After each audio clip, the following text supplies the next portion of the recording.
Hey everybody, how's it going? Chris here. Thank you for tuning in to Wicked Repairs. If you're watching this video, well, you probably need to winterize your jet ski, Waverunner, Sea-Doo, whatever you happen to have, or maybe you're just curious on how it's done. And we're going to show you that here right now. So the reason why I say your jet ski or Waverunner or Sea-Doo, well, because Kawasaki is jet ski, Yamaha is Waverunner, Sea-Doo is Sea-Doo. You have all different names, models, brands, everything out there. While they all have their little differences, they're all done the same way. Now this is basically what you need for the most part, and I will show you some other things as well, but you do need RV or marine biodegradable antifreeze, as well as some fogging oil for your engine. Now we're going to remove the seats first and foremost. You can see it has a little pull tab here to remove the seats. I'm going to use both my hands to do this. But we're going to remove the seat by pulling that off, pulling the seat off, and then the front's going to have a latch here as well. We'll pull that off. Some models may have a handle on the side. Some may have a handle here. If you know where your seats are and where your handles are to take them off, just remove the seats, please. This is where the latch is for the front seat on this one. I'm going to pull that off and remove it. Now this machine is pretty clean. I've serviced this machine in the past for this person. And so I know the machine pretty well anyhow, and I've winterized it before. I have worked on his other machines in the past.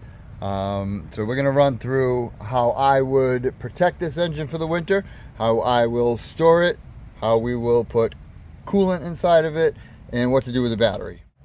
Now real quick about the battery, since we're speaking about that, when I winterize these, when the machine is all done, I do disconnect the battery so that it can be removed and it can be charged with the owner's battery charger, and so that if there is any type of draw, nothing happens in the winter while it's off.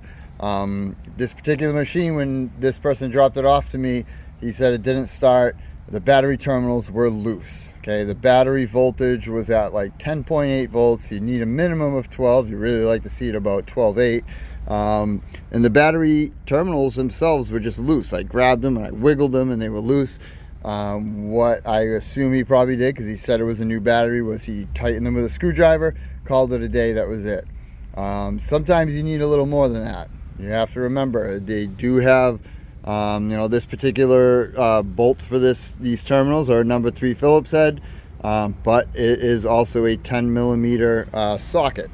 I highly recommend that you take a 10 millimeter socket and tighten down on those. Do you want to crank it down like you would with a tire on your vehicle? No, but you want to make sure it's tight, because loose terminals are not good. Another thing I will always suggest with any Waverunner, jet ski, whatever battery that you have, is to put dielectric grease on the terminals, especially in salt water. But either way, when you have anything that's dealing with water and moisture, you want to put dielectric grease on those terminals to protect them from any type of corrosion. This particular model, the STX 15F, is a 4-stroke. Now whether you have a 4-stroke or 2-stroke, it's basically all done exactly the same way. So with the 4-stroke, the only difference you're going to have your engine oil that you're going to want to check to make sure it's adequate now and at the beginning of the season when you go to take off. Obviously, if you didn't touch it during the winter, nothing should be different. But just verify, check it when you put it away, check it when you take it out in the spring and get it ready for the season. This is where your intake is. This is where we're going to be spraying fogging oil in your intake. That's going to coat your valves and coat everything internally on your engine as it's running. Now for this particular machine, when you open the hood, right here is the filler neck for flushing your motor out when you're done riding in salt water, and in fresh water you should do it. And that's also where we're going to be putting our biodegradable RV coolant. Now out back here is where you're going to see your RV coolant coming out of.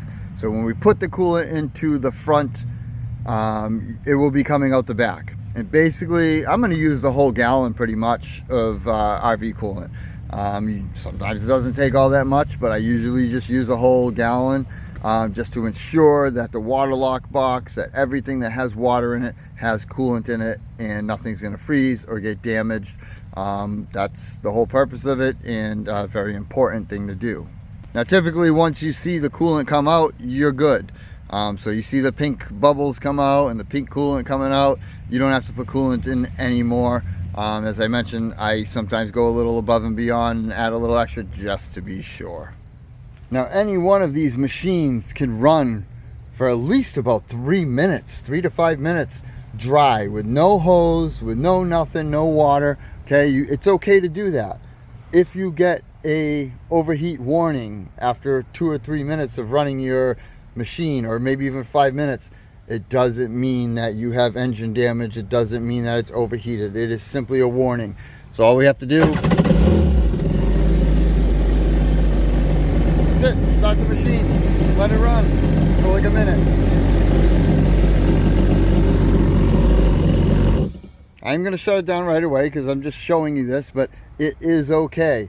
The one thing you don't want to do is be ripping on that throttle with no water, with no resistance, or even on a hose, okay? You should never really go above about 3,000 RPMs on the hose, okay? If you do that, you will cavitate your impeller. You could burn the impeller, and then come springtime or come next time you go to use it, you hit the throttle and it doesn't seem to want to go anywhere. Well, you probably did some damage to your impeller, to your housing, or did something there, and you might have to replace your impeller, and it could be costly. Now, as a point of that, when you do fog your engine oil, sometimes you need to be on the throttle a little bit. It will stall, and that's okay if it stalls, but you want to make sure you get enough fogging oil in there that you're comfortable with, that it's coated your engine and protected everything in there from the winter. So sometimes when you're spraying the fogging oil in there, you may need to give it a little bit of throttle just to keep it from stalling out, at least for a good 30 seconds or so. Then you could let go of the throttle. You'll probably start seeing smoke bellowing out everywhere from the fogging oil burning, and then if it stalls, you're done. Now, as I mentioned, this is where the filler cap is. You can use a funnel if you have one, or if one works in there for you, or you can just pour it in. I usually just pour it in on this particular model, on these Kawasaki's with this top fill like this. And then usually somewhere around here on a Yamaha, you're going to have your fill here. Yamahas have a one-way valve in it. If you leave the cap off on this Kawasaki and the machine's not running, and you fill that up with coolant, or you fill it up with water, well, it's going to fill up your engine. Okay, so anytime you put water to this, whether you're flushing the motor or you're putting coolant in it to winterize it, the machine has to be running. Otherwise, it will fill up your water lock box, fill up your engine, and you'll have big issues. With the Yamahas, the way they have it, they have a one-way valve. You need a special rinse hose that goes in there. If you leave the cap off on that device, you can't get water in there until that one-way hose is put in there. So if you have a Yamaha, you do have to use that special hose. And a lot of Sea-Doos and other machines, they might be back here. They'll be here or here. You'll see a neck that sticks out, and that's where your hose connects to, and that's where you would do your flushing from. So above and beyond with flushing the engine, with fogging the engine, things that I do, you can see there's some grease. Oh, you can see there's some grease right here.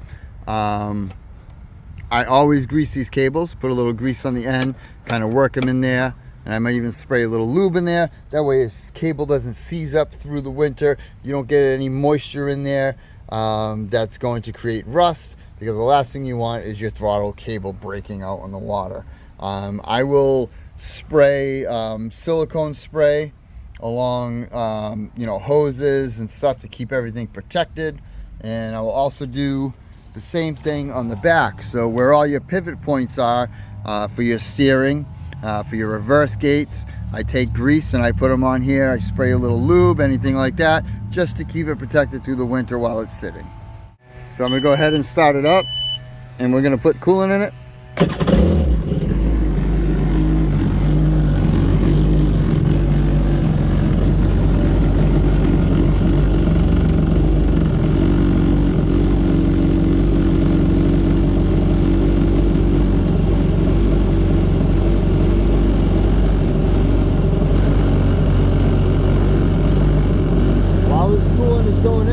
is cooling the engine. This is keeping the engine cool. Just as if we were putting water in there from our hose. It's going in your water lock box. It's going through all the ports that are necessary. Where water intake would be is if you were riding it in the water or hooking up your hose. Where this coolant needs to be to keep it from freezing through the winter.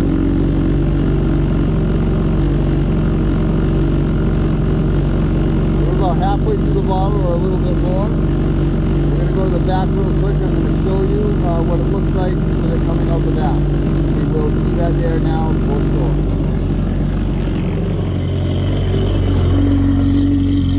You see it coming out? You see the bubbles I was talking about? That's all the RV coolant coming out.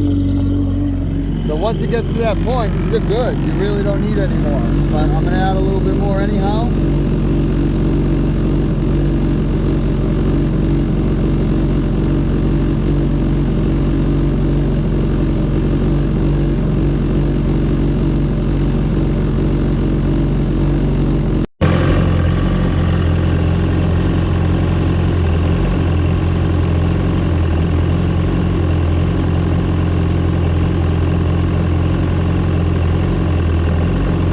Few minutes of spraying the intake, and it would stutter once in a while. It never really stalled. It was a pretty strong motor. It stuttered once in a while, and then I shut it down after a few minutes. Definitely very lubricated, and I'm going to show you the back here too, because you can see all the pink coolant. So if you see that, you know it's got plenty in it. You did it right. It's got coolant in it. One thing I always do is I notify the customer. I let them know, but I always take the hull plugs out just if there's any moisture inside the hull while it's sitting. There we go. While it's sitting throughout the winter, it has a little place for it to escape, because if you leave your seats on all winter, at least you have these holes. You know, I make a little note and let them know, hey, I took your hull plugs out, they're loose. Make sure you put them back in before it hits the water. So that's basically it. That's your meat and potatoes of how to winterize your Waverunner, jet ski, Sea-Doo, whatever you want to call it. So I hope you enjoyed this video. I hope it helps you. The most important thing I would say is to fog the intake and to put coolant inside of it. Now, if you have a machine, an older machine maybe, two strokes, sometimes on their air intakes, they have like a little flap you have to put the fogging oil into. Sometimes they're difficult or almost impossible to get to. One thing you can do if that's the case is you can just take your spark plugs out on a two-stroke, spray some fogging oil down each cylinder, put the plugs back in, fire it up, let it run for a minute. That will do the trick. Ideally, you want to spray it in your intake though and get it really into your motor really good. So that's it. I hope you enjoyed the video. Thank you so much for watching, and we'll catch you on the next video.